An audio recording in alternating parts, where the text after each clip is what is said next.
Good evening, good morning, wherever you're at. Salutations, YouTube. Okay, so I want to talk about this series a bit right here. This is the Warlord Chronicles by Bernard Cornwell. Sorry, that bottom one might be hard to see. And this might turn into a bit of a why I love Bernard Cornwell. Bernard Cornwell's my favorite author, so there's a little bit of bias here. But this video is going to be a bit about this series that I just finished on Saturday. I read all three of them. I read The Winter King about 2 months ago. I read a couple other things, and then I got back to it, and then I read Enemy of God and Excalibur, basically back to back. I always read two books at the same time. I usually don't do too many more than two at the same time. I feel like if you go too much more than two, you start to get into like neglecting one and forgetting about one. So anyway, so during the time that I read this series, I read The Abbot's Tale by Con Ingledon. I read some Sherlock Holmes. I read Study in Scarlet and The Hounds of Baskerville, and Sign of the Four. I'm going to get back. I want to read all of the Sherlock Holmes collection, but which I picked up recently, although I'm reading it digitally. But anyway, so those were just some other things. I also started Conan and the Emerald Lotus and Conan the Living Plague by John C. Hocking. It's Titan Press released a double feature on that, which is a reprint of Conan the Emerald Lotus and then his new book, Conan book, which is The Living Plague. Together they are Conan, the City of the Dead. So, of course, Emerald Lotus is great. A lot of Conan fans know about that. I'm gonna talk about that book too, because I think it's pretty good. I haven't read the second half yet, or the new one yet. I'm almost done with Emerald Lotus. But anyway, but this video is going to be about the Warlord Chronicles by Bernard Cornwell. So, and then my immediate first impression is the first time I read this series once before, it was about 2015. I had read a bunch of The Last Kingdom at that point by Bernard Cornwell. I had actually started that series before the TV show. But I think the first time I picked up The Last Kingdom was in like 2011, and at that time, he maybe only had like 4 or 5 of them out. Of course, he would continue to publish those during the time the show was running, and even after the show was over. So, I think the last one he released was in like 22 or something. But I've read all those too. I'm going to reread that series at some point too. Probably next year. I'm going to do just a really big Cornwell reread because it's been a while since I've read the Sharp series, which I haven't read all of those. I think the last 2 I haven't read, which includes the one that isn't released yet. So, and then there's some knick-knack stuff from Cornwell I haven't read yet. But just immediate first, something I'll say right off the bat is if I like to think of this as one whole book, and I would rank this as probably my 4th book ever favorite. Number 1's War and Peace. Number 2's Crime and Punishment. And then number 3 is A Picture of Dorian Gray. And then I would put this next. So definitely my favorite trilogy. And I'm just, like I said, I'm going to cheat and count it as one book. Because it's really hard to separate all 3, because there are plots and subplots that run through all 3 books. Important character development. Like, it's basically one massive story. Of course, there is stuff that takes, there are subplots that take place wholly within, singular books, such as the Tristan and Isolde story, which takes place in Enemy of God. The first time I read this series, my favorite one was The Winter King, and because I think that's the one where it kind of shows Arthur in the best light, and I think it's when Arthur's kind of at his strongest, and just something you ought to know about the series is it's brutal. There's a lot of violence. Maybe not a lot, but when there is the violence, it's very, very gory and very brutal. This is, Dark Ages, maybe not technically medieval, but that sort of, that sort of style and that sort of thought process to it. If all you know is the Disney King Arthur, like, this is going to be a very different take. Like, so it would be hard to call this historical fiction, right? Because, the legend of King Arthur, there's a lot of debate about, who he was, if he was even real. It seems that most scholars tend to agree that King Arthur did, or maybe somebody named Arthur existed at some point in time. Now, all the other side characters, they know, not all of them, but a lot of them, like Lancelot, was created after, later on, and stuff like that. So, but somebody named Arthur at some point in time, it seems the general consensus seems to be that he did in fact exist. Now, when, where, what he did, all that's up for debate. And so the idea of this series is to be a realistic take on Arthur, what it may have been like, something that would actually fit in with history if he was in fact real. So, so some of the main themes and plot points of this book is it's during the Anglo-Saxon invasion. So what, I don't know, obviously you may not, for those of you who don't know, not the the Anglo-Saxons, which are the Angles, the Saxons, and also the Jutes, along with some other tribes, invaded England. There were and to help not cause confusion, there were the Brythonic, Celtic people already there in England. Now, when they arrived there, is up for debate, but that was the people group that was already there. So that's modern day. A lot of those people groups are modern day Wales. That's Ireland. Scotland. Although they all, of course, have their own sort of ethnicities as well. But just sort of generally speaking, and what you might not know about your UK, geography, but there's also a place called Cornwall, which is not a country in the modern day, but is where Cornish people live, which is another Celtic group and another Brythonic people. They speak a Celtic language. So, anyway, so this takes place during that time. On top of that, the Anglo-Saxon invasion, they are already occupying part of England at this point. What would probably be like, East Anglia and Wessex, or at least, really more like Essex and East Anglia. That's kind of the area of England that they're in. While the Brythonic people are, towards, Western England, Western UK, in Wales and Cornwall, and even more Midlands, where modern day like Birmingham is and stuff.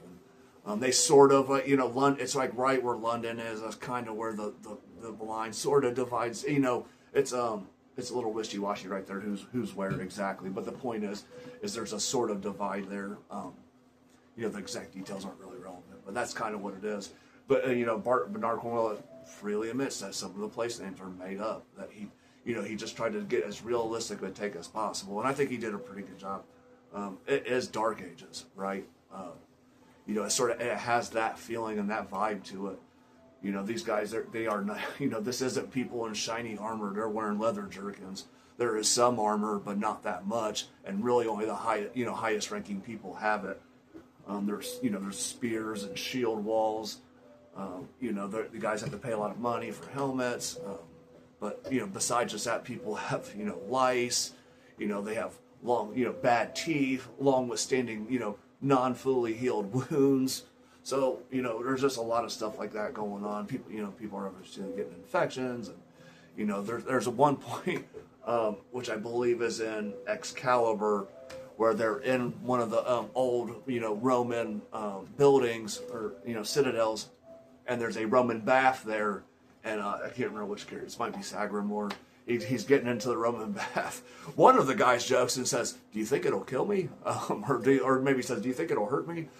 And then I think it's Sagramore, once he gets into the Roman bath, he says he's slowly dipping into the bath. He says, I'm trying to chase the lice upwards. So anyway, at various times throughout, the story, Cornwall, makes it a point to mention, these the sort of what life is really like then, and it's not as nice as you would think, obviously.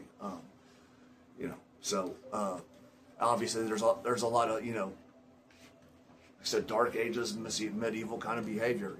Arthur has 2 bastard sons that eventually turn against him, and Arthur, this is at the end of Enemy of God.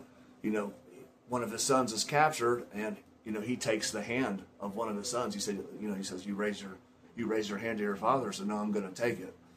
And Arthur's really, hearing just that story, and then if you throw the Tristan and Isolde story in there, where, you might think, and I can mention that briefly too, you might think Arthur's not such a good guy, but he is a good person. At least tries his best to be good. He's not perfect. He's a flawed person, and I think that's kind of the point, right? Like, nobody is perfect, and I think Arthur's such a likable character, largely because Durfel likes him so much. Durfel is the point of view character in this. And that's something else I want to talk about too. So I'll talk about that real quick because I think Cornwell really nails it on this. So Derfel is the point of view character. It's told from his point of view. It's actually him in the future writing a chronicle of the of the British people, the Brythonic people, and retelling this story because a queen wants him to, right? Much to the dismay of other people, but so he's retelling this story. So it's sort of like there's like flash forwards of him actually writing this story down. So anyway, since it's his point of view, there are things that happen that we don't see, right? And character development and time goes by and stuff we don't see. But there's stuff you hear about, there's stuff you hear rumors of, and I think Cornwell really nails that. Like, you get the idea of what's happening elsewhere, but you don't know exactly because Derfel's not there, right? He doesn't have any immediate sources that are there. Sometimes you get some, good sources of what's happening.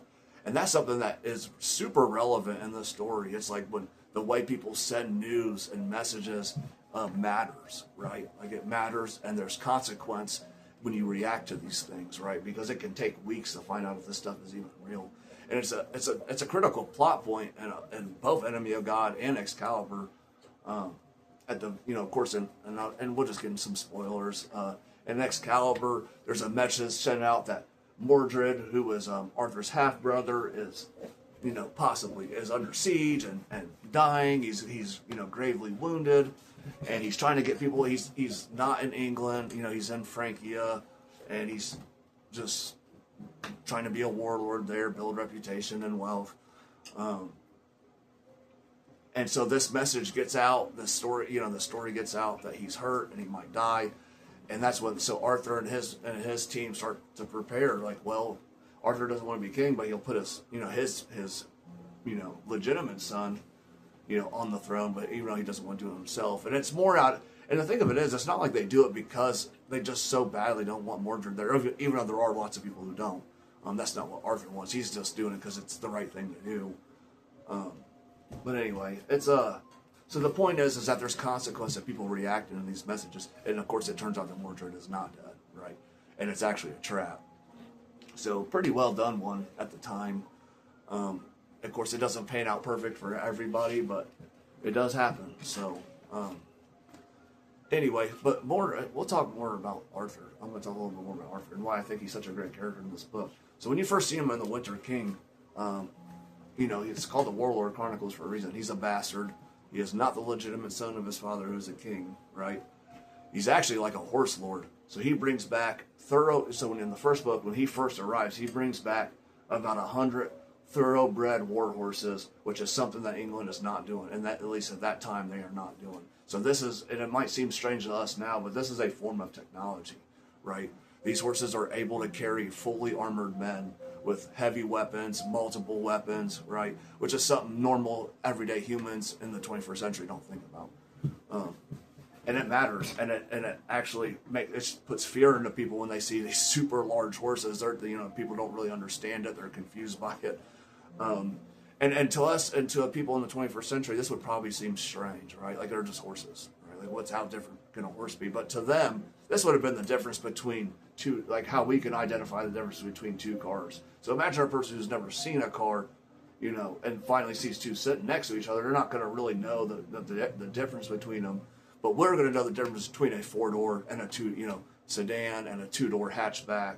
We would know the difference in those kind of cars. Obviously, a pickup truck and a car is a little different. It's not a perfect analogy. But the point is that this is a form of technology, right? And Arthur uses it to his advantage, and he's pretty good at it. So another thing about Arthur is not only is he a good just one-on-one fighter, he's skilled with a sword and knows how to fight. He's a acclaimed warrior. He is also a good leader, right, and a good general. So, and I think to some people this might seem like, oh well, yeah, whatever. But this is not usually how the way it works. Just because someone's a good warrior does not usually make them a good general, and because someone's a good general does not make them a good warrior. And that's part of what makes Arthur special, right? He's good at both these things, which is why his reputation is carried, so far in this time in Britain, and maybe why it carried even further, outside of that, right, through the ages. he's a natural leader. People want to follow him. People want him to be king the whole time. They want him to overthrow Mordred. He gives an oath to his father saying that he will protect Mordred and put Mordred on the throne, right? That's what his father wants. So that's what Arthur does. Something that might sound a little familiar to you, some of the audience out there. Arthur is honorable to a fault, to a point where it is, it causes almost more problems than what it's worth, right? Where it's detrimental to him. And this comes up quite a few times.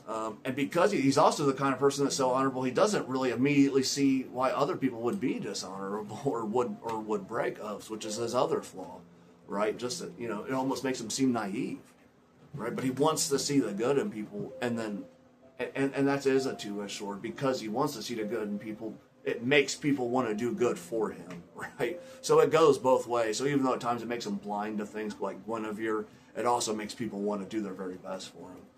But another time where this honorable to a fault thing comes is the Tristan and Isolde story, which happens in Enemy of God. Tristan is a prince who runs away with his king father's wife, right? Who's way too young for him. Maybe he has some moral high ground there, but the fact of the matter is he stole a king's wife. He runs off with her, and they're in love. But Arthur and Derfel, they go see him. Tristan is a friend of theirs. He brings men and fights with them in the first book, in Winter King. But it comes down to it, though. Arthur basically tells him, he lets the king that he stole the wife from come and pass judgment on Tristan, and doesn't protect Tristan the way Derfel and some other of Arthur's men think he should, right? And it causes rift between him and Derfel. And they fall out for years over that. And that's another thing I'll say about this book. I think Cornwell also nails the passage of time through this book. You feel the passage of time, right? So I think some stories don't do such a great job of that.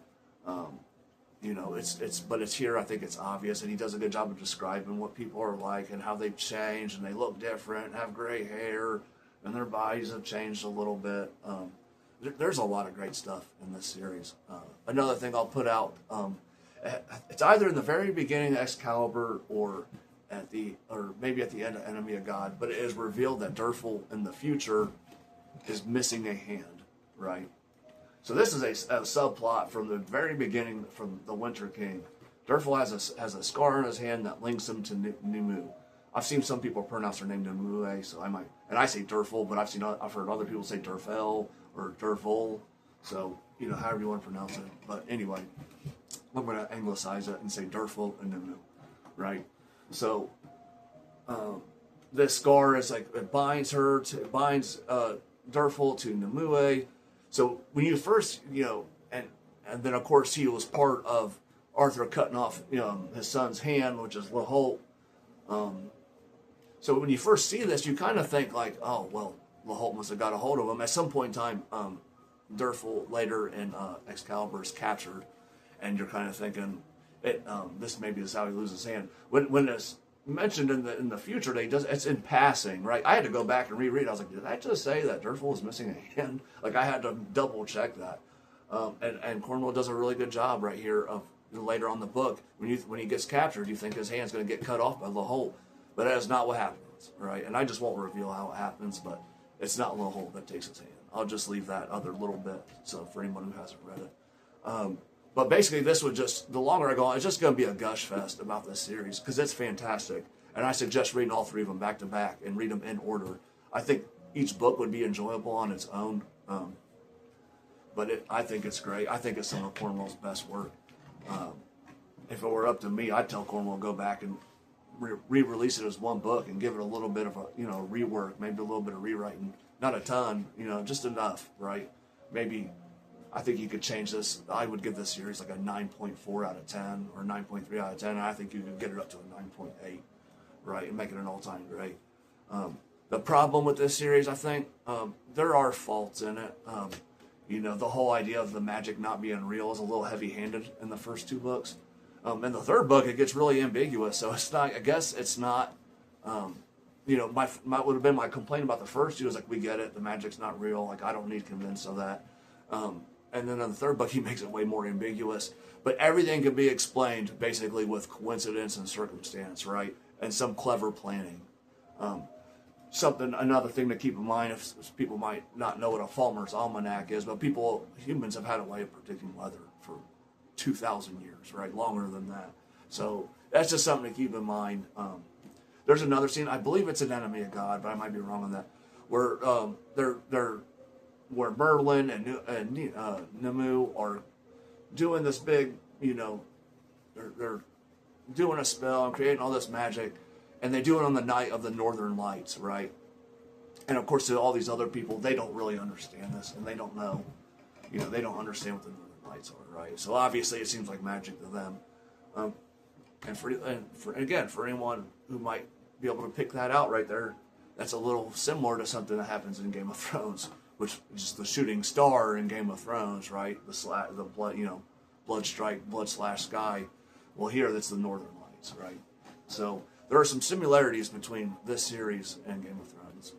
And again, I'm not saying that to knock George R. R. Martin. Game of Thrones is brilliant. It's not, a rip-off of anything. But I think it's obvious that George R. R. Martin's been influenced by Bernard Cornwell. There's just a lot of stuff in here that's very similar. Obviously, someone losing a hand, Jaime Lannister loses a hand, but there's just, Arthur being honorable to a fault. It sounds a lot like Eddard Stark, right? There's also similarities between Arthur and Robb Stark, right? So it's whereas Arthur, so he marries Guinevere, but he basically he's betrothed to somebody else, and he throws that away to go be with Guinevere. So it's there's obviously some similarities between that and what Robb Stark does, but regardless, it doesn't diminish Game of Thrones at all, right? There's also a lot of similarities between Pillars of the Earth and Game of Thrones, and that doesn't mean anything, right? Everybody's influenced by someone, and if you're going to be influenced by a couple of books, Pillars of the Earth and the Warlord Chronicles are two very good things to pick. So, of course, but another issue I would say, the reason there's a lot of Arthurian fiction out there and different takes on it, so it's you got an issue of a needle in a haystack. I don't know if this will be remembered. I think it should be. But there's just so much Arthurian stuff there. It's my favorite Arthurian story. But I'm going to read some more because I haven't read all of it. And it has inspired me to read some more, because just for comparison's sake. Anyway, so that's pretty much what I got to say about the Warlord Chronicles. I definitely highly recommend this. 2 thumbs up on the recommendations, right? In my opinion, right? So Bernard Cornwell's great. He's my favorite author. Read Sharp series, read The Last Kingdom. They're both great. Next year, I plan on doing a bit of a reread. I had started rereading The Last Kingdom. I read like the first 4 again, and I think I'm going to continue it at some point. I stopped rereading it because I'm watching the show with my wife, and I just kind of wanted it to be a little less fresh in my mind when I watched it. But I think I'm going to, at some point in time, I'm going to reread them anyway, and I'm going to probably read the whole Sharp series again. So, again, he's my favorite author. He's always going to be my favorite author. It saddens me that he's getting older now. He's not terribly old, but I don't know how much more writing he's going to do. I'll read everything he puts out. So I'll continue to support him and buy his books. So I hope he does more. I think he said he's going to do another book in the Last Kingdom series, and I heard he's going to do it not in order, which would be unusual for that series, like not in chronological order. Unlike the Sharp series, which is like all over the place. You never know what you're going to get when he releases one of those. It could be from before the Napoleonic War started, or after, or during, or when Napoleon's on the island, in exile or whatever. So, somehow Richard Sharp is just part of all these key historical events, but it's great, and I love it. So whatever, I don't care. Anyway, so the rest will just be a little bit about the channel. So I've already started reading Gates of Fire, and it's fantastic so far. So I really love it. I've already said I'm reading the Conan and the Emerald Lotus and Conan and the Living Plague double feature, City of the Dead. But as far as what else I'm going to read, I'm kind of up in the air about what I'm going to read after Gates of Fire. I really want to read Musashi soon, and I am going to read that. But I got a little bit of a haul here. I guess I could make this a different video. I'll make a haul video, a different one. But I'll show this. I picked this Penguin Classic edition up of Jack London, The Call of the Wild. I was thinking about reading this maybe doing a little bit of a read along on this on the channel, or at least maybe break it up in 2 parts and talk about it in a couple of videos. I love The Call of the Wild. I read that when I was I haven't reread that in years, and I want to read it again. I've probably read it 2 or 3 times, but I want to read it again. I love The Call of the Wild. Anyway, so I'm going to read that sometime. I'll probably do a haul video soon because I picked up some other stuff. But as far as what else I'm going to read, I have a Kindle Unlimited account, and I've been wanting to read some James L. Nelson. He wrote the Brethren of the Coast, I think that's what it's called. It's like a pirate series, and I was going to read that. I was between that and the Robert Lowe, the Kingdom Trilogy. I read the first one, the first book in the Kingdom Trilogy like 4 years ago, and I really liked it. And then stuff got in the way, and I didn't get back to it. So I was just going to start over and reread it. I like rereading books, so it doesn't bother me whatsoever. Now with the channel, I've been kind of not wanting to reread as much. So I can talk about more, different books and stuff. But I'm definitely going to reread the first one on that when I get to it. But I'm between that and then James L. Nelson wrote a Viking series, that the Viking Age in Ireland series. And I think I might check that out. It's on all 10. There's like 10 of them, and they're all on Kindle Unlimited. I might not read them all right in a row, but I think I'm going to check that out, and maybe I'll talk about it on the channel because I have not heard anybody talk about that. James L. Nelson, he's a known author because a lot of people like that pirate series he did. But I haven't seen anyone talk about that series, so I'm going to check that out. I got the Half-Drowned King on my list, so I guess I'm going to be reading a lot of Viking stuff. So I'm going to read that as well. I was going to do that, and then Bernard Cornwell's new shark novel, and then I was thinking about doing Musashi after that, or maybe the Robert Lowe Kingdom trilogy. And of course, like I said, I'll dual books up. I'll read multiple books at once. So on top of that, Titan Press has released a whole bunch of Conan stuff, right? There's an older one they did a couple years ago. That's by S.M. Sterling. I can't remember the name of it, but it's a S.M. Sterling Conan book. S.M. Sterling wrote Dies the Fire. Dies the Fire is fantastic. So it's I only read the first 3, but I know it goes. That's like the main trilogy, and then it goes on further. And then I never read past that, but I love those first 3. I think they're great. The rest of them take like years later in the future, right? The first 3 take place at the time that it happens, right? The event. I think that's what they call it. They call it the event. The thing that takes place in the book, which is all electronics basically stop working, right? And it's combustible engines, not just electronics. So basically, they're just set back to the Bronze Age in like a day. But anyway, it's a pretty fantastic. It's a great series. Check it out if you haven't read it. I ought to reread that too. Anyway, and then there's a couple other authors, and I keep getting them mixed up. But it's like James Lovegrove, Tim Wagner, and there's another one. And they've all been, they've released Conan books. Some of them aren't actually published yet. They're getting ready to be released. But one of them's the author who wrote The Silence. I'm using my phone to record. I would just look it up. The Silence, a lot of people would probably know from the Netflix movie. But anyway, they all have big back catalogs of stuff they've done, a bunch of licensed properties and stuff. So anyway, I'll probably do that James L. Nelson series, I think. I think it looks interesting. And I can maybe do some reviews of it. I'm also going to read this Call of the Wild. It's only like 100 pages, so I'll break it up in 2, and I'll read it in a couple of days. So, but anyway, that's all for today, YouTube. So, good day or good evening, wherever you're at.